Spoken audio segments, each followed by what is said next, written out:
담임 목사님께서는 이번 한 주간 충전을 위해서 지방에서 시간을 보내시게 되었습니다. 담임 목사님 또 영육간의 강건함을 위해서 또 교회 또 돌보는 사역들을 잘 감당하실 수 있도록 계속해서 기도해 주시기를 바랍니다. 성경은 항상 두 세계만을 인정합니다. 하나님의 나라냐, 세상 나라냐, 하나님의 자녀인가 아니면 마귀의 자녀인가. 회색지대라는 건 성경에 없습니다. 두 진영에 동시에 다 머무를 수도 없고 그렇다고 둘 다에서 빠져나와서 있을 수도 없습니다. 오늘 말씀도 마찬가지예요. 사도 요한 역시도 하나님의 자녀인가 아니면 마귀의 자녀인가만을 대조하고 있습니다. 그러면 누가 하나님의 자녀이고 또 누가 마귀의 자녀인가? 오늘 말씀을 통해서 요한은 그 두 가지 세계에 있는 사람들에 대해서 알려주고 있습니다. 먼저 누가 하나님의 자녀인가? 1절 보시면요.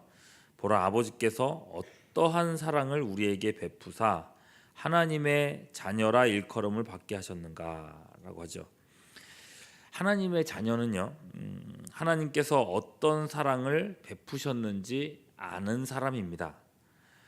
예수님의 십자가 복음을 안다는 겁니다. 그렇지 않고 설교 시간에 열심히 아멘만 따라한다고 해서 구원받는 게 아니라는 거죠. 마태복음 7장 22절에서는 심지어 교회에서 주의 이름으로 선지자 노릇도 하고 귀신도 쫓아내며 많은 권능을 행한 자들조차 구원받지 못하는 경우를 보여주고 있습니다. 복음을 알지 못하는 채로 세례받는 일이 허다합니다. 예수님의 구원을 모르는 대로 직분을 받기도 합니다.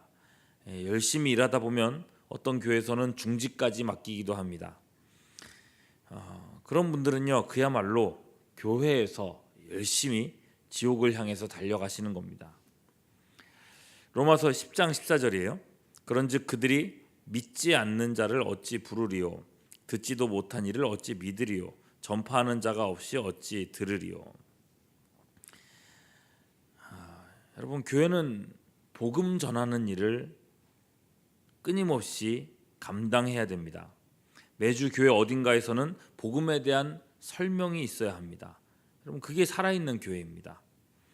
안다고 생각했던 복음을 세례 교인이 되어서도 또 집사가 되어서도 그리고 중직자가 되어서도 또 다시 듣고 또 다시 들어야 한다는 것입니다. 로마서를 보면요, 로마 교회는 이미 믿음의 소문이 온 세상에 전파될 정도로 크게 부흥하고 있는 모습이었습니다. 로마서 1장 8절, 먼저 내가 예수 그리스도로 말미암아 너희 모든 사람에 관하여 내 하나님께 감사함은 너희 믿음이 온 세상에 전파됨이로다. 로마 교회의 이 믿음과 신앙적 수준이 온 세상에 전파될 정도로 그렇게 커져 있었다는 겁니다. 그런데도 바울이 로마로 가려고 하는 가장 큰 이유는 그들에게 신앙의 기초인 복음을 전하기 위해서였다는 것입니다. 로마서 1장 15절에 이렇게 얘기해요. 그러므로 나는 할 수 있는 대로 로마에 있는 너희에게도 복음 전하기를 원하노라. 바울이 사역했던 그 사역의 핵심은요, 결국 복음이었습니다. 깊은 어떤 신비한 말씀의 어떤 그런 것들을 체험하는 그런 것들도 물론 바울에게 있었지만은 결국 복음이었습니다.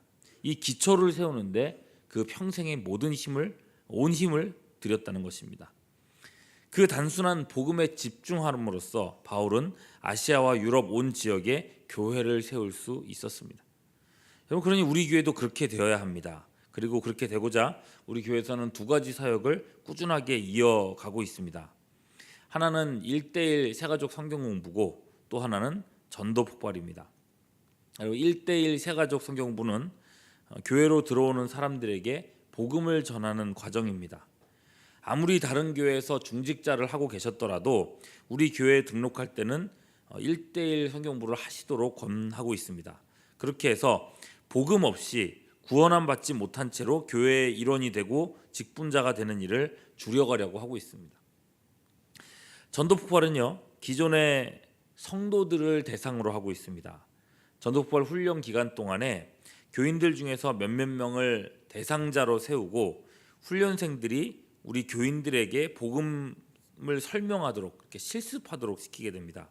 그렇게 해서 자연스럽게 우리 교인들이 복음을 듣게 만드는, 그렇게 매 학기마다 이런 작업들이 계속되면 결국 기존 교인들이 복음을 접하게 되는 거죠. 그럼 바울은 빌립보서 3장 1절에서 이렇게 말합니다. 끝으로 나의 형제들아, 주 안에서 기뻐하라. 너희에게 같은 말을 쓰는 것이 내게는 수고로움이 없고 너희에게는 안전하니라. 그럼 오늘 우리가 또 찬송했지 않았습니까? 주 예수 크신 사랑 늘 말해 주시오. 나 항상 듣던 말씀 또 들려주시오. 오직 복음만이 사람을 하나님의 자녀로 거듭나게 합니다. 그러니 여러분, 오늘 아침에도 우리 교회를 위해서 기도하실 때에 복음이 살아있는, 복음이 살아서 역사하는 교회가 되도록 기도해 주시기를 바랍니다. 복음의 일꾼들이 많아지고 구원의 확신을 가진 성도들이 더 많아지도록, 그리고 매주 복음 전하는 소리가 교회 구석구석에서 들리는 교회가 될 수 있도록 그렇게 기도해 주시는 여러분들 될 수 있기를 바랍니다. 자, 물론 구원받았다고 해서 이제 거기에서 멈춰져 있어서는 안 됩니다. 천국을 이미 확정지어 놨으니 이제부터는 내 마음대로 살아도 천국은 갈 것이다. 이게 구원파적인 논리예요. 이것은 하나님을 기만하는 생각입니다. 하나님의 자녀는 하나님을 닮아가는 사람입니다. 2절 후반절에서 말씀하는 것처럼 우리가 주님 앞에 가는 그 날에는 순식간에 변화되어서 그분과 같이 순전하게 될 것입니다. 이걸 영화의 상태라고 합니다. 하나님의 자녀는요, 바로 그 날을 바라보는 사람들입니다. 온전케 되는 그 날을 바라보는. 학자를 꿈꾸는 사람이라면 최선을 다해서 학문을 연마해야 되는 것처럼 3절 보십시오.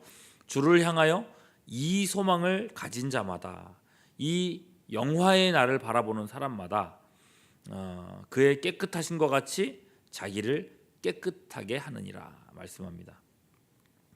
예수를 믿노라 하면서도 자기를 깨끗하게 할 줄 모른다면, 거룩한 삶을 살지 못하고 다른 사람과 자꾸 부딪히고 습관 제약에 빠지고, 그렇다면 그 사람은 하나님 나라에 대한 소망이 없다라고 생각할 수밖에 없다는 거예요.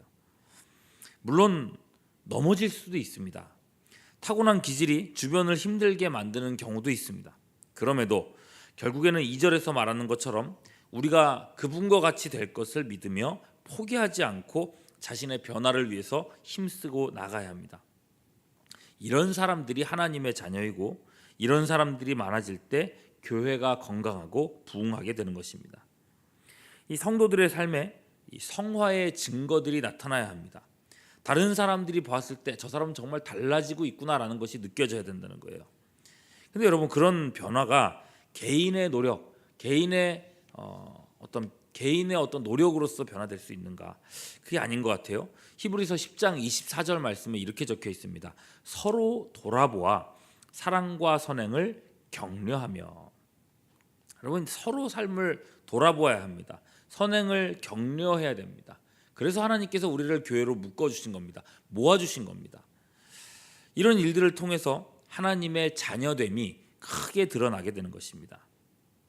자, 그렇다면 마귀의 자녀들은 어떤 사람들인가? 단도직입적으로 말씀드리면 하나님의 자녀가 되지 못한 사람이 마귀의 자녀입니다. 성경은 그렇게 말합니다. 예수님을 믿지 않는 사람들입니다. 그들은 이미 자기 죄로 인해서 정죄를 받았습니다. 그들은 자신이 인식하든지 인식하지 못하든지 원든지 원치 않든지 이미 마귀의 자녀입니다. 마귀에게 속해 있고, 마귀에게 속해 있기 때문에 그가 하는 모든 일은 이미 죄입니다. 그가 선을 행한다 할지라도, 심지어 예수 믿는 사람보다 더 윤리적으로 온전한다 할지라도 하나님께는 가치가 없다는 것입니다. 우리의 눈에는 하나님의 자녀와 마귀의 자녀가 구분이 잘 안 될 수도 있습니다. 하나님의 자녀라면서도 행위가 악한 사람들이 있는가 하면 믿음은 별로 없는 것 같은데 성실하고 착한 사람들도 있습니다. 우리 눈에는 그게 이 사람이 진짜 구원받은 사람인지 그렇지 않은지 분별이 잘 안 된다는 겁니다. 그러나 여러분, 하나님 보시기에는 그렇지가 않습니다. 확연히 구분됩니다. 예수님에 대한 참 신앙을 고백하는 사람은 확실한 하나님의 자녀이고, 이 고백이 없는 사람은 결국 그렇지 않다는 것입니다. 근데 바로 여러분, 이 지점에서 마귀의 자녀나 하나님의 자녀나 이런 구분에 대한 얘기를 계속 하다가 이 점에서 새로운 이야기를 하게 돼요. 10절 후반절이죠. 형제를 사랑하지 않는 자는 하나님께 속하지 않았다. 그러면서 12절에서 가인이 동생 아벨을 죽인 이야기를 합니다. 왜 가인이 동생 아벨을 죽였는가? 12절을 잘 보시면요, 이렇게 말해요. 가인같이 하지 말라. 그는 악한 자에게 속하여 그 아우를 죽였다라고 되어 있어요. 여러 가지 해석들이 있지 않습니까? 질투 때문에 죽였는지, 재물 때문에 죽였는지 있는데, 요한은 이렇게 얘기합니다. 악한 자에게 속하였기 때문에 아우를 죽였다. 가인이 동생을 죽인 이유는 그가 악한 자에게 마귀의 자녀였기 때문이다라고 얘기를 하는 겁니다. 마귀의 자녀니까 마귀의 자녀다운 행위를 했다는 겁니다. 그런데 말입니다. 확연히 그러니까 가인은 이 마귀의 자녀로서의 삶을 살았다는 얘기를 하는 건데, 예수 믿는 사람, 구원의 백성들 중에서도 형제를 미워하는 사람들이 있더라. 요한은 그런 얘기를 하는 거예요. 마치 누구처럼요? 마귀의 자녀처럼 말입니다. 그래서 사도는 말하는 겁니다. 11절, 우리는 서로 사랑할지니 이는 너희가 처음부터 들은 소식이라. 너희가 하나님의 자녀라고 한다면, 너희가 하나님의 나라에 속했다고 생각한다면 서로 사랑해야 된다. 자, 이제 말씀을 마무리하겠습니다. 우리를 하나님의 자녀가 되게 하는 것은 복음입니다. 그리고 또한 하나님의 자녀라는 증거는 성화의 삶에서부터 나타납니다. 성화의 삶은요, 혼자 돌을 닦는 과정이 아닙니다. 함께입니다. 그래서 요한은 우리가 서로 사랑하며 살아가야 한다. 그렇게 하나님 나라의 백성됨을 나타내야 된다고 말씀하고 있는 것입니다. 하나님의 자녀이신 여러분, 우리 교회가 구원받은 사람들이 훨씬 더 많아지고 또 성화의 증거가 또 많이 나타나며 서로를 용서하고 존중하고 사랑하는 주님의 온전한 몸이 될 수 있도록 기도해 주시기를 바랍니다. 세상에 수많은 교회들이 주저앉고 있다고 해서 우리까지 그렇게 될 거라고 생각할 필요는 없습니다. 전능하신 하나님을 바라보며 하나님께서 일으키시는 부흥을 기대하고 예비하는 우리 교회와 우리 모두 될 수 있기를 주님의 이름으로 축원합니다. 기도하겠습니다. 313구역 우리 정광호 김분능 집사님, 우리 딸인 우리 정민영 자매가 밤샘 공부를 하다가 4시쯤에 이제 경기를 하고 쓰러져서요, 경희대병원 응급실에서 지금 현재 검사 중에 있습니다. 나중에 기도 좀 부탁드리겠습니다.